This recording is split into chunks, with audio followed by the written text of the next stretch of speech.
Hello everyone and welcome to our YouTube channel precise physics. Hope आप सब बहुत अच्छे हैं, मौज काट रहे हैं एकदम जिंदगी की। आज के हमारे इस वीडियो लेक्चर के अंदर हम पढ़ने वाले हैं वर्क डन के बारे में। प्रीवियस वीडियो में भी हमने वर्क डन के बारे में पढ़ा, बट उसमें हमने पढ़ा कि वर्क डन कैसे होता है जब फोर्स जो है वो कांस्टेंट होती है। यानी मैंने अगर डिस्प्लेसमेंट 10 मीटर की किया, 15 मीटर का किया, 50 मीटर का किया या 100 मीटर का किया, मैंने फोर्स अगर 20 न्यूटन लगाई है तो पूरे डिस्प्लेसमेंट में मेरी जो फोर्स है वो 20 न्यूटन ही रही। अगर मैंने 100 न्यूटन लगाया तो वो 100 न्यूटन ही रही। यानी फोर्स जो थी बेसिकली वो क्या थी, वो कांस्टेंट थी। उस केस के अंदर जब फोर्स कांस्टेंट थी तो हमने सिंपली फॉर्मूला देखा, जो वर्क डन होता है वो बराबर होता है एफ डॉट एस के। डॉट प्रोडक्ट करते हैं हम फोर्स एंड डिस्प्लेसमेंट का। आज के हमारे इस वीडियो लेक्चर में हम पढ़ने वाले हैं work done by a variable force. Variable force अंग्रेजी का शब्द है वेरिएबल। इसका शब्द का मीनिंग आपको पता है क्या होता है? वेरिएबल मतलब जो चीज बदलती रहे। वेरिएबल जो चीज बदलती रहे। अब फोर्स कैसे बदलेगा, चलो ये भी समझते हैं। मान लो मैं ये ए पॉइंट के ऊपर खड़ा हूं यहां पे, ठीक है, ये मैं यहां पे खड़ा हूं और फिलहाल मेरे सामने एक लकड़ी का बक्सा है और मुझे इसे क्या करना है, धक्का देना है। हाँ, जब मेरे पास में कोई काम नहीं होता मैं ये बक्सों को धक्का मारने लग जाता हूं। तो यहां से जब हम इसे धक्का देंगे तो स्टार्टिंग के अंदर मैं ये लेट कर लेता हूं कि मैंने जो फोर्स लगाया है वो 10 न्यूटन है। मैंने स्टार्टिंग में जो फोर्स लगाया है इस पॉइंट तक वो कितना है, 10 न्यूटन है। अब जब मेरा बक्सा यहां पे, ये x1 पॉइंट था, ये 0 पॉइंट था, जब मैं x2 तक पहुंचा, यहां तक आने के बाद में, इस पॉइंट पे आने के बाद में मैंने फोर्स लगाना डबल कर दिया, यानी मैंने और ज्यादा ताकत लगा दी। अब मैंने जो ताकत लगाई वो कितनी हो गई, मान लो 20 न्यूटन। थोड़ा और आगे बढ़े, x3 पे पहुंच गए, अब और ताकत लगा दी भाई, और ताकत लगाई, फोर्स कितनी कर दी, 30 न्यूटन। हो सकता है आगे जाने के बाद मैंने फोर्स कम कर दी, ज्यादा कर दी, कुछ भी पॉसिबल है। इसका मतलब यह है कि यहां हर पोजीशन के बाद में, हर x की वैल्यू के साथ में मेरा जो फोर्स है वो चेंज हो रहा है। यानी थोड़ा सा चलने पे मैं कभी 10 करे जा रहा हूं, कभी 15 करे जा रहा हूं, कभी 20 करे जा रहा हूं, मेरा जो दिल करेगा मैं करूंगा, ठीक है। तो ये जो फोर्स मैं चेंज कर रहा हूं, इसका मतलब फोर्स में कुछ ना कुछ चेंज मुझे देखने को मिल रहा है और इस चेंज्ड फोर्स को हम क्या बोलते हैं, वेरिएबल फोर्स। तो ये चीज समझ में आनी बहुत जरूरी है कि वेरिएबल फोर्स चीज क्या है। पिछली बार क्या था, यहां से लेके यहां तक जितना मर्जी आगे जाते जाओ फोर्स कांस्टेंट थी, ठीक है। इस चीज को समझना बहुत जरूरी है। तो वेरिएबल फोर्स वाले जो टॉपिक है इसको हम, अगर हम वर्क डन की बात करें तो सबसे पहले हम एक फोर्स डिस्प्लेसमेंट ग्राफ बना लेते हैं इसके लिए, और फिर हम देखते हैं कि कैसे उस फोर्स डिस्प्लेसमेंट ग्राफ का यूज करके हम वर्क डन को निकालेंगे। तो फोर्स डिस्प्लेसमेंट ग्राफ अगर मैं बनाऊं तो इस फोर्स डिस्प्लेसमेंट ग्राफ में मैं कुछ ऐसे ले लेता हूं कि ये जो है साइड, ये डिस्प्लेसमेंट को शो कर रही है और ये फोर्स को शो कर रही है जो कि x का फंक्शन है। x का फंक्शन यानी पोजीशन का फंक्शन। ये किसे डिनोट कर रहा है, पोजीशन या जिसे हम डिस्प्लेसमेंट कहते हैं।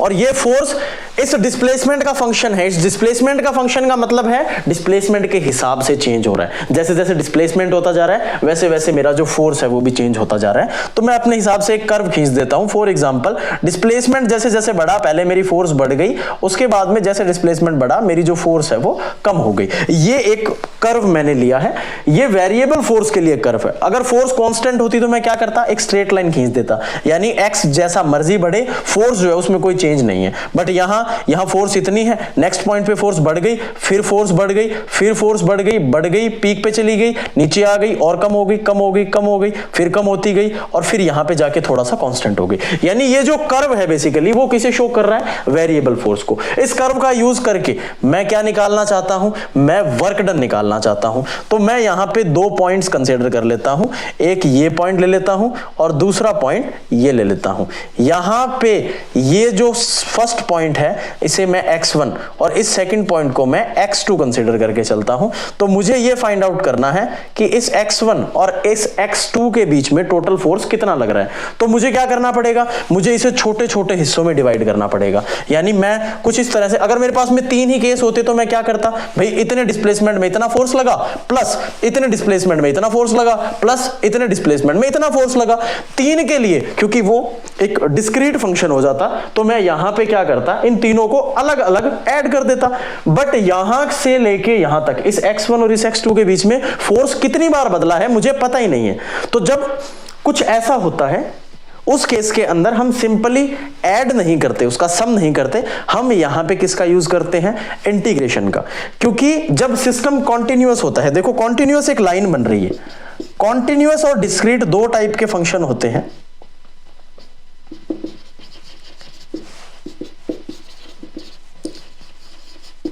अब ये क्या होते हैं ये मैं थोड़ा सा आपको समझा देता हूं। आप एक केला लो, केले के 4 हिस्से कर दो, 4 पीस हो गए फ्रूट चाट टाइप में।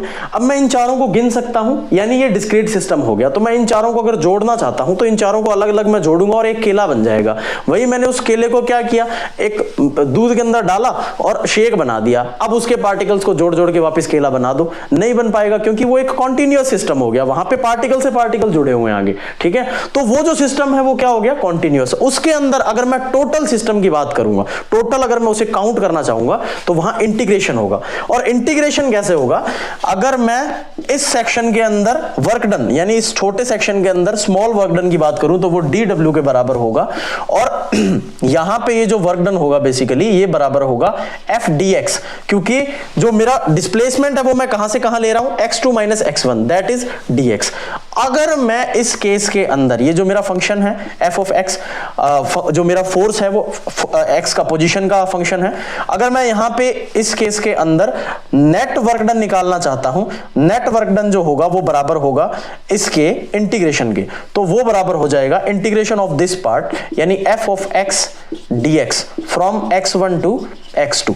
तो ये मेरा जो पार्ट है ये मुझे शो करेगा कि इस इतने रीजन के अंदर जो मेरा वर्क डन है वो कितना होगा due to this variable force, ठीक है। ये चीज आपके समझ में आ जानी चाहिए। अब एक और चीज भी होती है, अगर आपके पास में कई बार प्रॉब्लम्स के अंदर कुछ ग्राफ्स गिवन होते हैं तो आपको एक चीज ध्यान में रखनी है, आप इसे नोट करके साइड में लिख सकते हैं। वो ये है कि area under force displacement graph, अगर आप एक फोर्स एंड डिस्प्लेसमेंट ग्राफ के अंडर का एरिया लेते हैं वो हमेशा किसके बराबर होगा, वर्क डन के। इस चीज को आपको ध्यान में रखना है, ठीक है।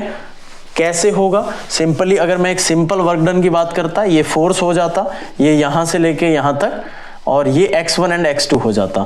एरिया किसके बराबर होता, एरिया बराबर होता यहां से दिस साइड, इस रेक्टेंगल की ये साइड, ये किसके बराबर है, f के, और ये साइड किसके बराबर है, x2 माइनस x1 के, जिसे मैं dx लिख सकता हूं। तो ये वर्क डन के बराबर होता है ऑब्वियसली। इसका मतलब area under a force displacement curve is always equals to work done. तो ये जो पॉइंट है इसको आपको ध्यान में रखना है। ऐसा ही कुछ हमने एक वेलोसिटी डिस्प्लेसमेंट ग्राफ के अंदर भी देखा था, और वहां हमने ये कहा था कि वेलोसिटी डिस्प्लेसमेंट ग्राफ के अंदर जो एरिया होता है कर्व के नीचे का वो हमेशा, सॉरी वेलोसिटी टाइम ग्राफ के नीचे जो एरिया होता है वो हमेशा डिस्प्लेसमेंट के बराबर होता है। तो ये कुछ ग्राफिकल सिचुएशंस होती हैं जो आपको ध्यान में रखनी है। डायरेक्ट आपको कई बार ये नंबर दिला देते हैं, बड़े बड़े कॉम्पिटिशन्स के अंदर भी डायरेक्ट क्वेश्चन यहां से देखने को मिलता है, और जो आपके स्कूल एग्जाम्स होते हैं, जो बोर्ड एग्जाम्स होते हैं, वहां भी आपको ये इस टाइप के क्वेश्चंस देखने को मिल जाते हैं। इसी को और अच्छे से समझने के लिए हम एक छोटी सी प्रॉब्लम डिस्कस करते हैं। क्या कहती है ये प्रॉब्लम, आइए देखते हैं। एक प्रॉब्लम हमारे पास में गिवन है, और ये प्रॉब्लम क्या कहती है कि एक छोटा सा पार्टिकल है जो कि F फोर्स के साथ में, और फोर्स किसके बराबर है, Bx के। फोर्स गिवन है Bx, B एक कांस्टेंट है जिसकी वैल्यू आपको क्वेश्चन में ही 2 गिवन है। इसका मतलब यहां पे हमारा जो फोर्स है वो किसका फंक्शन है, x का। x के हिसाब से हमारा जो फोर्स है वो चेंज हो रहा है। सपोज फर्स्ट डिस्प्लेसमेंट के अंदर, यानी डिस्प्लेसमेंट अगर 1 मीटर होता है तो हमारा जो फोर्स है वो 2 न्यूटन हो जाएगा। अगर डिस्प्लेसमेंट 2 मीटर होता है तो 2 2 जा 4 4 न्यूटन जो है वो हमारा फोर्स हो जाएगा। तो ये जो है वो bx के बराबर में है। अब अगर ये पार्टिकल इसके अंडर में काम कर रहा है, अगर इस पार्टिकल को 0 से लेके 4 मीटर्स तक डिस्प्लेस करवाया जाता है, जहां पे जो कांस्टेंट b है उसकी वैल्यू 2 है, तो आपको यह बताना है कि इस पार्टिकल ने टोटल कितना वर्क डन किया। कुछ नहीं करना, वर्क किसके बराबर था अभी अभी हमने देखा है, फॉर वेरिएबल फोर्स ये किसके बराबर था, x1 to x2 f of x and dx। ठीक है, यहां पे हमें क्या करना है, डिस्प्लेसमेंट कहां से कहां तक करना है भाई, 0 से 4 मीटर्स तक। f ऑफ x की वैल्यू क्या है, bx एंड साथ में क्या है dx। तो एक बार पहले इसको सॉल्व कर लेते हैं। दिस इज अ कांस्टेंट और वैल्यू इसकी 2 है, तो 2 को बाहर निकाल लिया, 0 से 4 x dx, x and dx। अगर इंटीग्रेशन करोगे, x का इंटीग्रेशन होगा x की पावर 2 अपॉन में 2, इंटीग्रेशन कितना हो गया, integration 2 into x square upon में 2 और वैल्यू पुट कर दी फ्रॉम 0 टू 4। तो यहां से जो मेरा रिजल्ट आया 4 का स्क्वायर 16, 16 बाई 2 8, 8 2 जा अगेन 16 जूल्स, और 0 अगर आप वैल्यू पुट करोगे तो वो 0 बन जाएगा, तो उसका पुट करने का कोई फायदा नहीं है। यानी कितना वर्क डन किया भाई, 16 जूल्स। 16 जूल्स हमारा वर्क डन हुआ इस पार्टिकल के कारण। अब यहां से ये जो हमने इसमें फॉर्मूला यूज किया था, एक बार मैं वो भी लिख देता हूं। अगर x के साथ में dx का इंटीग्रेशन करवाया जाता है या x की पावर n के साथ में, तो रिजल्ट हमेशा आता है x की power n+1 divided by n+1। तो कंफ्यूज नहीं होना है, इस डायरेक्ट रिजल्ट का, इस मैथमेटिकल रिजल्ट का हमने यूज किया है कैलकुलस के इस रिजल्ट का। ओके, ये हमने पहले भी जब इक्वेशन से डेराइव की थी मोशन की, तो हमने इसकी बात की थी, तो इसमें ज्यादा कंफ्यूज होने वाली कोई बात नहीं है। अगर आपको वीडियो पसंद आई है तो प्लीज वीडियो को लाइक कीजिए, कमेंट कीजिए। अगर आपको वीडियो के अंदर कुछ अच्छा नहीं लगा है तो भी कमेंट कीजिए। अगर आपको वीडियो अच्छी लगी है तो भी आप अच्छे कमेंट्स कर सकते हैं। थैंक यू वेरी मच, और चैनल को सब्सक्राइब करके जाना।